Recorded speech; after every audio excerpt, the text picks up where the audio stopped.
Ya. Iya, malam. Apa kabar? Luar biasa, Tuhan Yesus dahsyat. Haleluya, puji Tuhan ya. Tuhan Yesus dahsyat. Ini Ibu Indah ini kalau lihat dari wajahnya sepertinya kayak baru umur belasan tahun, 17, 18. Puji Tuhan. Tapi ternyata sudah mendekati 40 loh. Iya. Ini luar biasa ya, karena kuasa Tuhan itu hadir di dalam kehidupan orang-orang yang mengalami Tuhan. Ya, sukacita. Jadi dari wajahnya terpancar sinar kemuliaan Tuhan. Amin. Ya. Wajah bersinar itu bukan karena dicuci pakai air. Kalau dicuci pakai air itu cuma menghilangkan daki, menghilangkan debu. Tapi kalau wajah dicuci pakai darah Tuhan, nah itu bersinar. Ada sinar yang terpancar dari wajahnya. Itulah sinar kemuliaan Tuhan. Oke, terima kasih Mbak Indah pada malam hari ini. Anda sudah hadir di channel kami dan teman-teman sudah siap untuk mendengarkan apa yang telah Tuhan Yesus kerjakan di dalam hidup Anda. Silakan Anda saksikan dengan lengkap mulai dari latar belakang supaya kami semua dikuatkan dan diberkati. Oke Mbak Indah, waktu dan tempat saya serahkan kepada Anda. Silakan. Baik, terima kasih Bapak Pendeta Yusuf untuk waktunya. Dan shalom buat teman-teman semuanya. Luar biasa saat ini saya bisa ada di sini, saya bergabung di program ini. Semua karena kesempatan dari Tuhan yang Tuhan berikan untuk saya bersaksi buat teman-teman semuanya. Perkenalkan, nama saya Sri Indayani, saya biasa dipanggil Indah. Saya anak nomor 1 dari 2 bersaudara. Kehidupan keluarga saya basicnya antara Kristen, papa saya Kristen, mama saya Muslim.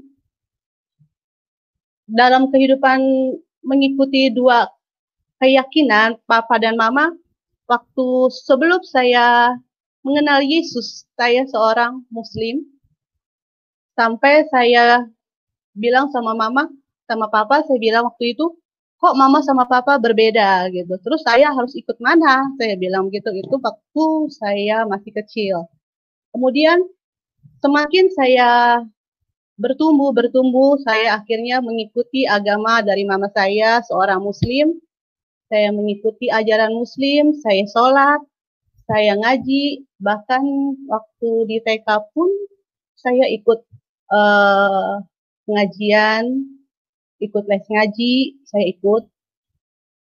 Dan saya jalani semuanya sesuai dengan aturan agama Muslim waktu itu. Kemudian setelah saya TK, saya Muslim, SD pun saya Muslim. Tetapi setelah saya masuk SD, saya dimasukkan sama papa saya di sekolah Katolik. Waktu SD saya masuk sekolah Katolik, dan barulah saya mengenal wajah Tuhan Yesus. Saya mengenal wajah Tuhan Yesus dari foto-foto di kelas, dari kantor guru, saya melihat gambar Yesus, Tuhan Yesus.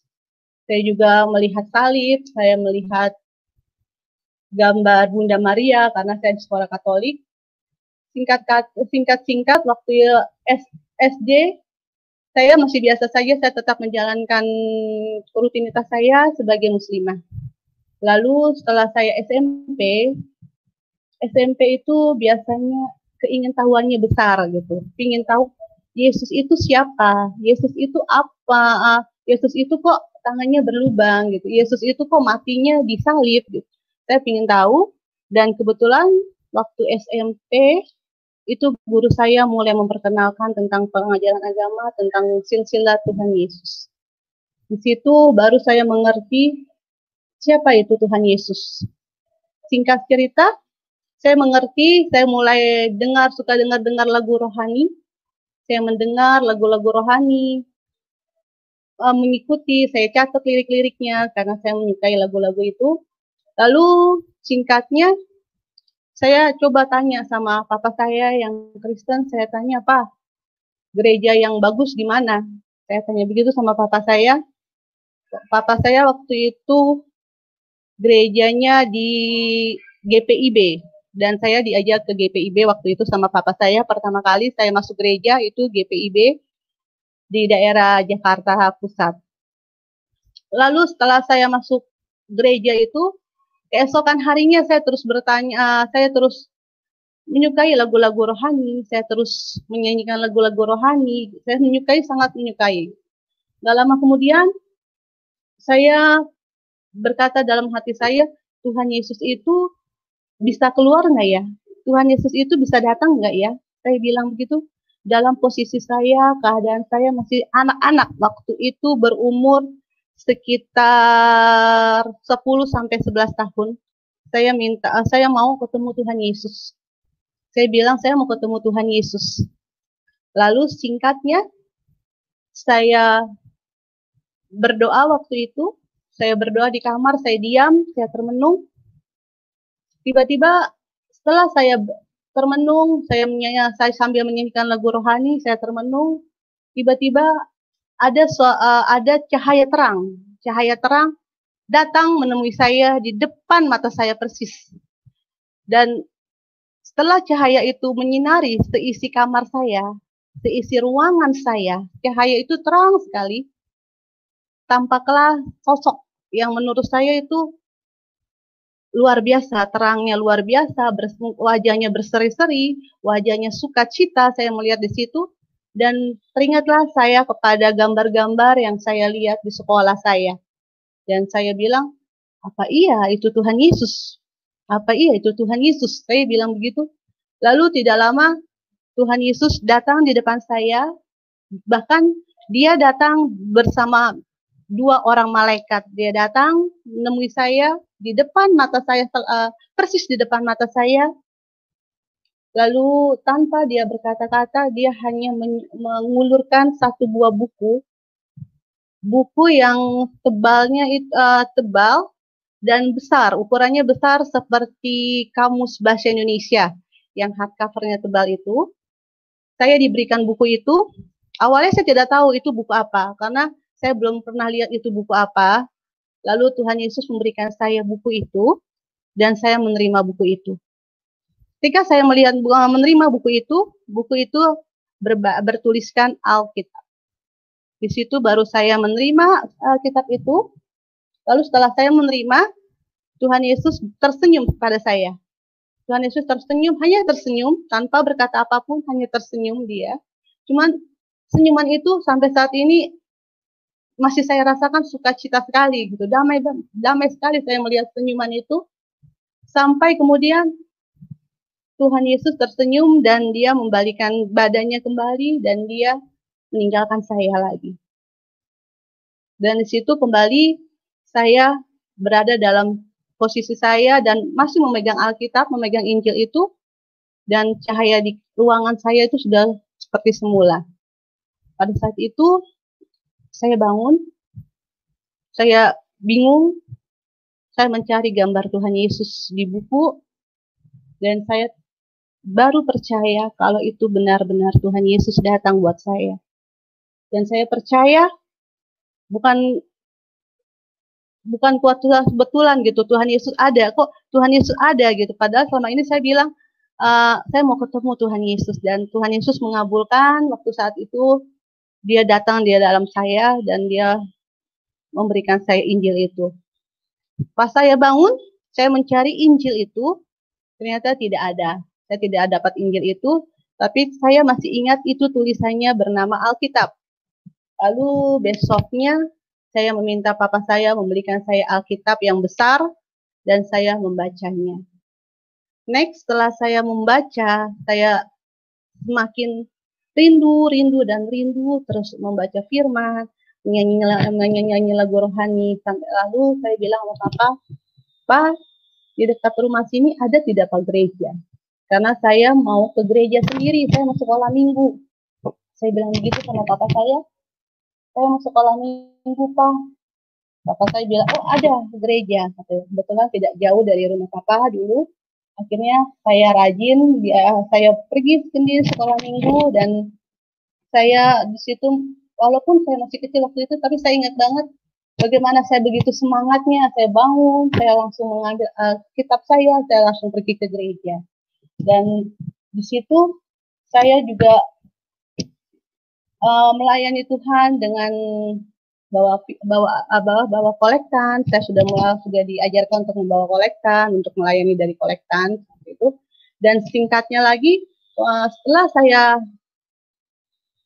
rajin sekolah minggu gitu, papa saya memberikan saya, dia bilang, Indah, sudah waktunya kamu dibaptis. Kalau kamu memang benar-benar ingin ikut menjadi Kristen, dibaptis. Apa itu dibaptis? Aku bilang begitu sama papa. Orang Kristen kalau belum dibaptis belum afdol, kata papa.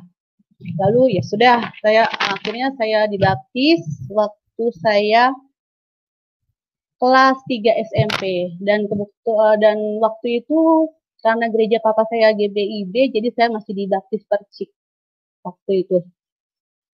Lalu setelah saya baptis percik, saya semakin lagi mengikut Tuhan Yesus, saya semakin tindu, sampai kemudian saya beranjak SMA, dan waktu SMA saya terus melayani Tuhan, puji Tuhan, saya terus melayani Tuhan, saya terus cari tempat ibadah, saya terus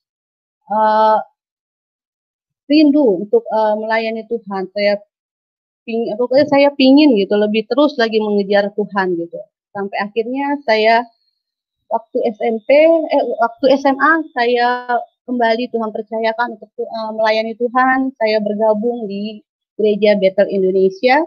Dan di situ puji Tuhan, kakak-kakak rohani saya memperkenalkan lebih dalam lagi tentang Tuhan Yesus.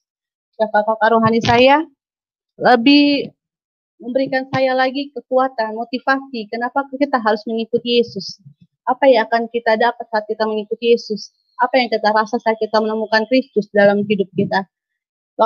Waktu SMA itu semakin saya semakin memperdalam, dan akhirnya saya memutuskan untuk kembali dibaptis, yaitu baptis Islam. Puji Tuhan, saya sudah dibaptis percik, saya dibaptis Islam, dan semenjak dibaptis Islam, Tuhan Yesus terus berkarya buat saya. Tuhan Yesus terus ada buat saya. Tuhan Yesus terus ada mendampingi saya. Sampai saat ini, Tuhan Yesus tidak pernah meninggalkan saya. Di situ saya merasa, oh ternyata dulu saya waktu kecil, saya belum kenal Yesus. Hidup saya hanya sekedar begitu-begitu saja gitu. Begitu juga dengan kedua orang tua saya, terutama mama saya yang masih Muslim. Saya juga melihat kehidupannya masih begitu-begitu aja waktu itu kan. Masih belum percaya Tuhan gitu. Puji Tuhan, terus saya melayani Tuhan, terus rindu sama Tuhan. Akhirnya saya menikah juga di GBI, dan saya diberkati di GBI, dan saya luar biasa bersyukur karena Tuhan Yesus terus ada buat saya. Tuhan Yesus tidak pernah meninggalkan saya. Apapun yang saya hadapi, Tuhan Yesus selalu ada buat saya. Sampai kemudian setelah saya menikah di gereja tahun 2012, saya menikah di GBI. Saya mengalami begitu banyak kebaikan Tuhan. Setelah saya menikah, saya pernah mengalami down, saya mengalami kemunduran. Saya mengalami kemunduran karena waktu itu saya berada dalam zona yang nyaman. Memang benar kata firman, zona yang nyaman itu menjatuhkan kita. Setelah saya menikah, saya ternyata bukan semakin dekat dengan Tuhan, malah saya mencoba untuk jauh dari Tuhan. Saya tidak pernah ke gereja, saya tidak pernah saat teduh, saya tidak pernah, apalagi melayani Tuhan, saya sudah tidak pernah setelah saya menikah. Dan saya merasa waktu itu hidup saya lagi nyaman-nyaman aja. Saya merasa hidup saya tidak butuh Tuhan. Jadi ya saya jalanin hidup saya yang saat itu sedang nyaman, sedang enak gitu. Tidak ada masalah, tidak ada problema, tidak ada kekurangan apapun gitu. Sampai akhirnya kembali lagi saya diingatkan, Tuhan Yesus mengingatkan saya lagi. Saya terpuruk dan Tuhan Yesus tegur saya. Saya terpuruk dan saya merasa memang saya tidak bisa jauh dari Tuhan. Memang saat saya mencoba, saya mampu dengan kekuatan saya tidak mampu. Kalau tanpa Tuhan Yesus saya tidak mampu. Tanpa Tuhan Yesus apapun yang aku punya sepertinya sia-sia, hampa, cuma sekedar lalu saja gitu. Kesenangan yang lalu, kesenangan semasa saat gitu. Cuman kesana selanjutnya aku mengalami kesepian, aku mengalami tidak sukacita, aku mengalami apa aja merasa kurang, apa aja aku tidak bersyukur dengan apa yang aku miliki. Next, kemudian setelah Tuhan tegur saya lewat setiap masalah yang datang dalam hidup saya, Tuhan tegur saya sampai saya kembali kepada Tuhan dan saya percaya Tuhan Yesus tidak pernah meninggalkan saya, bahkan saat saya tidak setia, Tuhan Yesus tetap setia. Saat saya benar-benar tidak tahu harus berbuat apa, bahkan saya berpikir apa saya pindah lagi ke Muslim gitu, karena keluarga saya kebetulan banyak yang Muslim. Saya sempat berpikir waktu itu pingin masuk Muslim lagi gitu. Saya pingin sholat lagi, saya pingin ini lagi, itulah. Sampai saya berpikir seperti itu karena waktu itu saya tidak ada sukacita sama sekali waktu saya berada dalam pergumulan saya, tapi Tuhan terus mengingatkan saya kalau tanpa Dia saya tidak berarti, tanpa Dia saya tidak kuat gitu. Jadi itulah kehidupan saya dari saya TK, SD, SMP, SMA. Saya benar-benar sungguh-sungguh melayani Tuhan. Saya menikah di dalam Tuhan dan sampai saat ini saya mengalami mukjizat Tuhan yang luar biasa dalam hidup saya. Mukjizat demi mukjizat Tuhan nyatakan dalam hidup saya. Apa yang tidak pernah saya pikirkan, Tuhan sediakan buat saya. Apa yang tidak pernah saya bayangkan, Tuhan sediakan buat saya. Walaupun itu harus saya hadapi dengan berbagai tekanan, dengan berbagai situasi yang tidak mengenakan, tetapi Tuhan kasih saya kekuatan selalu. Dan saya juga mau sampaikan kepada teman-teman, kalau bukan suatu kebetulan saya ada bersaksi di sini. Tuhan Yesus ingatkan saya lagi kalau Tuhan Yesus pernah datang buat saya. Dan saya kembali diingatkan dulu, kemarin, dan sampai saat ini.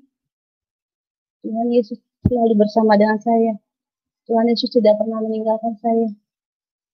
Tuhan Yesus selalu setia sama saya. Apapun badai yang saat ini saya hadapi, bahkan saya saat ini sedang bergumul dengan permasalahan saya yang bisa dibilang saya tidak mampu lagi, saya tidak kuat lagi. Begitu banyak tekanan dari orang tua, dari teman-teman, dari suami sekalipun, begitu banyak tekanan tentang rumah tangga saya, tetapi saya percaya kalau dulu Tuhan Yesus pernah datang dalam hidup saya, menyelamatkan saya, memberikan saya sukacita, damai sejahtera. Dan saya percaya melalui program ini, saya kembali diingatkan, saya kembali diberkati bahwa Tuhan Yesus ada selalu buat saya. Tuhan Yesus tidak pernah meninggalkan saya. Kalau dulu pun saya belum mengenal Dia, dan sampai saya pernah mau meninggalkan Dia, Dia tetap setia, ada buat saya, menemani saya. Begitu banyak mukjizat waktu saya melahirkan, Tuhan Yesus sediakan apa yang saya butuhkan dengan biaya kelahiran yang luar biasa, yang saya sempat berpikir mustahil saya mendapatkan uang sebanyak itu untuk biaya operasi saya, operasi anak saya. Rasanya mustahil saya mendapatkan biaya sebesar itu, tapi Tuhan sediakan semuanya itu.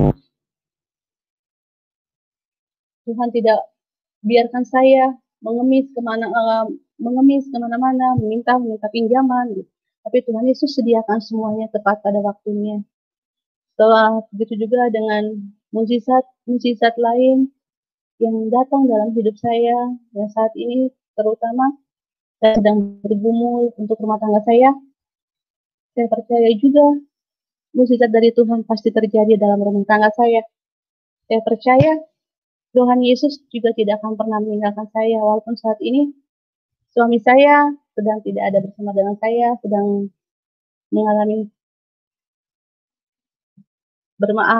masalah dengan rumah tangga kami, tapi aku percaya apa yang sudah terikat di bumi pasti terikat di surga, dan aku percaya Tuhan Yesus akan membuat segala sesuatunya indah pada waktunya. Demikian mungkin sekian kesaksian saya. Saya mau ingatkan sama teman-teman, kalau Tuhan Yesus tidak pernah berubah. Tuhan Yesus selalu ada buat kita. Apapun keadaan kita, apapun tekanan kita hadapi, apapun salib yang kita pikul saat ini, apapun masalah yang kita bawa saat ini, Tuhan Yesus selalu ada buat kita. Tuhan Yesus tidak pergi, Tuhan Yesus tidak membiarkan buat kita semua. Terima kasih, Tuhan Yesus memberkati kita semua.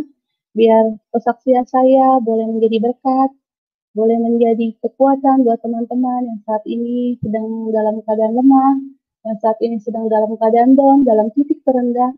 Kita tetap percaya bahwa Tuhan Yesus kita dahsyat, Tuhan Yesus kita luar biasa. Dia sanggup memulihkan kita apapun keadaan kita saat ini. Terima kasih.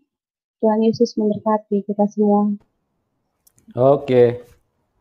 Baik, terima kasih buat Mbak Indah yang sudah bersaksi pada malam hari ini. Dan linknya kami taruh di live chat. Ya, silakan teman-teman yang ingin bergabung dan ingin berdiskusi dengan Mbak Indah, silakan. Karena kita buka ruang diskusi. Seperti yang saya sampaikan, konsepnya tetap sama, tidak boleh menghakimi, tidak boleh menghina. Kita berdiskusi yang santun, yang sopan, intelektual, bermartabat, supaya kita bisa mendapatkan manfaat dari apa yang kita bicarakan, ya. Dan saya tidak mengizinkan untuk kita berdebat, ya. Silakan kalau Anda ingin berdiskusi, ingin tambah pengetahuan, silakan. Tapi kalau untuk berdebat, ya bisa cari link yang lain saja. Karena menurut saya berdebat itu tidak akan mendatangkan manfaat. Ya, hanya mendatangkan kesombongan, bahkan kadang-kadang cenderung untuk memaksakan diri, memaksakan pendapat, dan ingin supaya dilihat orang bahwa dia adalah seorang yang luar biasa. Ya. Oke, sebelum kita masuk ke ruang diskusi, saya mau bertanya sedikit. Jadi Mbak Indah punya orang tua, kawinnya secara apa, Mbak Indah? Secara Muslim, Mbak. Secara Muslim. Iya. Tapi Papa tetap menjalankan imannya. Ya, jadi setelah Papa itu awalnya dari keluarga Kristen. Mama dari keluarga Muslim. Cuma waktu mereka menikah, mereka mungkin mengalah mungkin saling mengalah aja gitu Pak. Jadi waktu mereka nikah, mereka Muslim, tapi setelah mereka memilih untuk berumah tangga masing-masing. Oh, masing-masing. Iya. Cuma waktu menikah secara Muslim. Iya, Muslim. Mbak Indah tahu nggak kenapa kok Papa menikah secara Muslim? Apa karena diajak oleh Mama atau dipaksa? Apa bagaimana pada waktu itu? Kebetulan kalau dari keluarga saya sendiri, rata-rata pernikahan keluarga saya memang begitu Pak. Muslim dapat Kristen, Kristen dapat Muslim gitu. Makanya pas Papa saya menikah, saya juga agak aneh gitu dengan keluarga saya, selang-seling begitu. Rata-rata pernikahannya begitu Pak. Tapi ya saling menghormati sih, saling menghormati. Kalau Oh, alasan gitu mama ya. saya sih, ya mungkin waktu itu karena keluarga dari mama lebih banyak, jadi mengikuti keluarga mama. Hmm. Nah, setelah papa kembali ke Kristen, mama tidak marah apa bagaimana? Oh tidak Pak, tidak, Tidak. Jadi tidak. orangnya moderat ya. Iya Pak. Oke. Terus setelah Mbak Indah masuk Kristen, bagaimana reaksi mama atau reaksi keluarga? Reaksi mama, mama sih nggak pernah masalah, mama nggak masalah. Hmm. Tergantung kitanya aja bagaimana menjalaninya, yang terbaik aja buat kita.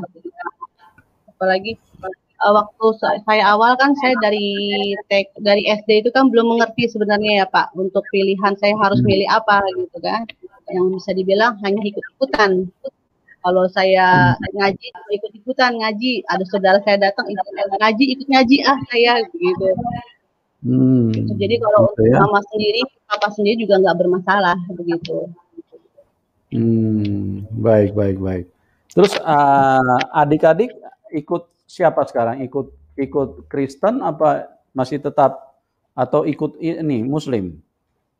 Saya anak pertama dari 2 bersaudara, kebetulan saya dua-duanya ikut bapak Pak. Oh, dua-duanya ikut Tuhan Yesus ya, Ikut percaya bapak. Tuhan Yesus Iya, ya? ikut Tuhan Yesus. Iya. Hmm. Ya, ya, ya, ya, puji Tuhan. Artinya semuanya itu berdasarkan karya Tuhan ya. Iya, Pak. Oke, saya sedikit mau bertanya kepada Mbak Indah, kalau dulu di Muslim, apa yang Mbak Indah rasakan di dalam menjalankan agamanya, syariatnya, atau sholat, apa yang dirasakan pada waktu itu? Waktu saya seorang muslim, karena waktu itu saya masih anak-anak, masih SD, SMP ya Pak. Jadi tidak merasakan apa-apa, layaknya anak-anak aja ikut-ikutan begitu aja Pak. Cuman rasanya ya biasa aja, nggak ada rasa apapun, nggak ada sukacita, nggak ada ya nggak ada kedamaian, biasa aja lah Pak, menjalankan rutinitas aja seperti itu. Jadi setelah waktu Tuhan Yesus menampakkan diri itu usia berapa itu? Saat kapan itu? Tahun berapa? Sekitar tahun 1999 itu Pak. 1999. Ya. Itu saat waktu Tuhan Yesus menampakkan diri ya. lewat mimpi itu saat kelas berapa di sekolah waktu itu? Sudah mau lulus sepertinya Pak, sudah mau lulus. Mau lulus SMA. Iya. Oh, waktu Tuhan Yesus menampakkan diri. Iya. Jadi waktu dikasih Alkitab, setelah itu Mbak Indah baca, terus bagaimana? Setelah baca Alkitab, apa yang terjadi di dalam hidup Anda? Apa yang Anda rasakan? Sampai mau memilih Tuhan Yesus. Iya, awalnya kan karena saya baru melihat gambar Tuhan Yesus itu kan di gambar-gambar di sekolah itu Pak. Sampai kemudian saya bertemu Tuhan Yesus datang di depan saya sampai memberikan firman, memberikan Alkitab. Saya membaca. Waktu itu saya mulai membaca dari kitab Mazmur. Dan di situ saya baca pelan-pelan. Ternyata di Mazmur itu banyak janji-janji Tuhan, banyak yang Tuhan sampaikan sama kita gitu. Waktu dulu saya di Muslim, saya tidak menemukan itu begitu Pak. Saya tidak menemukan seperti janji-janji itu begitu loh Pak. Pernah baca Al-Quran? Pernah. Sampai tamat apa? Kalau sampai tamat saya sudah lupa ya Pak. Karena ya puji Tuhannya saya juga bingung Pak. Maksudnya pas saya baca, dulu saya rajin mengaji, saya sholat gitu. Saya hafal baca-bacaan ayat Al-Quran itu saya hafal. Tapi begitu saya lebih menyukai lagu rohani, saya lebih tahu Kristus, Yesus, saya udah lupa, blank semua dengan itu semua Pak. Blank semua ya? Iya, sudah blank benar-benar sampai saat ini pun tidak ada satupun yang saya ingat gitu. Nggak ada satupun yang nyangkut di otak saya, di pikiran, di otak saya tentang Quran itu nggak ada satupun yang menyangkut, satupun nggak ada. Udah blank semua, udah nggak ada yang saya ingat gitu. Baik, Karena baik, mungkin baik, waktu baik. itu masih ikut-ikutan itu gitu loh. Jadi saya sekedar baca, sekedar ngaji, saya hafal, saya pulang ngaji, udah gitu aja rutinitas. Ya, ya, ya, ya. Jadi pengaruh dari kuasa Roh Kudus itu begitu kuat ya, sehingga Iya, pada waktu berjumpa Tuhan, sehingga Mbak Indah segera memutuskan untuk ikut Tuhan Yesus ya. iya, benar Pak. Jadi tepatnya Betul itu ikut sekali. Tuhan Yesus itu tahun-tahun berapa? Ikut Tuhan Yesus tepatnya itu tahun berapa? Percaya Tuhan Yesus.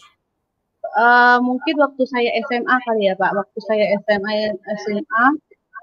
itu saya benar-benar sudah semenjak saya masuk GBI mungkin ya Pak, karena GBI itu kan semangat begitu ya, kalau memuji Tuhan kan semangat begitu kan, semangat begitu juga ada lompat-lompat lah, kalau lagu-lagunya juga riang-riang kayak lagu-lagu anak muda. Di situ saya mulai benar-benar memutuskan ikut Yesus gitu di situ. Jadi sekitar tahun 2002 Pak. Ya, ya, puji Tuhan Saya ya, mulai luar biasa. pelayanan di ya. Ya.